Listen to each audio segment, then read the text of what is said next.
What's up, everybody? We're going to do a door slab swap tutorial. You can put new doors up, keep your jams on your exterior in your house, and just replace them, put some new doors in there. You're going to start by removing all your exterior hardware, like this little stopper thing. See me prying off there.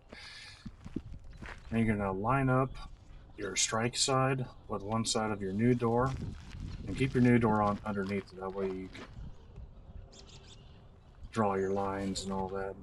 You'll see here, but you'll want to put the widest side down first, which if you look down the edge of your old door, you'll see it's kind of at an angle, like a little 5-degree angle it's cut at.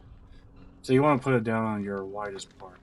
Line them up there, because you're going to be only one to cut the hinge side. All right, so you'll see me here. You're going to draw your line down there, and this is the part where we're going to cut it off.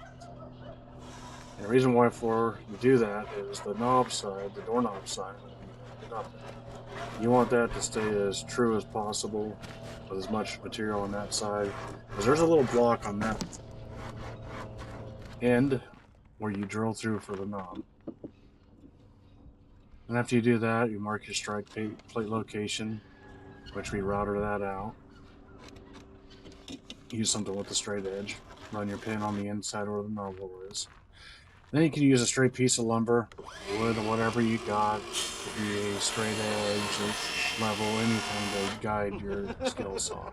Depending on your skill saw width, you can measure it. I believe this one, just a little Milwaukee 18 volt, and it's like 4 1/4, 4 3/8, something like that. And you just run it down the door. Now you don't have to put a 5-degree bevel on it. I don't usually do it, but you can. It's just a little bit more of a pain in the butt to do, especially when you have to router out the strike plate. I just let it go down there.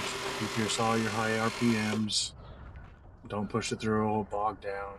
You could rip the fiberboard face on there too. So you just want to take your time, go nice and slow. Make sure you got a fully charged battery, which I don't think I did here on this one, but like a 2/3 battery.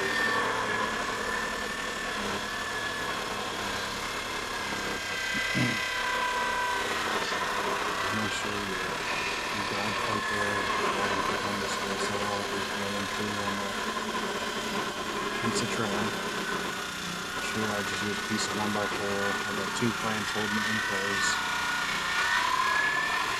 I'm breaking it off as I go there, just so it doesn't. I end up using these little breakout pieces for the building.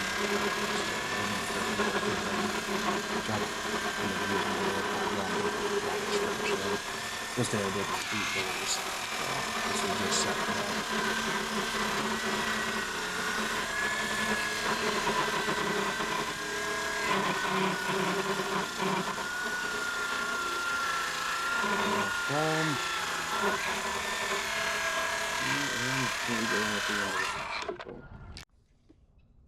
Now I did skip a part. I forgot to mark that down. After you cut that part off, you put your door back on. Use that same little speed square, and you can mark where your hinges go. And then you just put this little jig on there. A little Ryobi jig you can buy them at Home Depot, right? $30. Works really good. I've done hundreds of doors with them, and they work perfectly fine. They come with 2 little spaces for you to set the depth of your router. They come with a router bit and all that. And you use that right there. Then it has the little ears too for it that didn't show that you can set for the 5-inch radius, inches, and 1/4-inch radius. This is a little Milwaukee deal there to guide for the knob and the strike plate hole.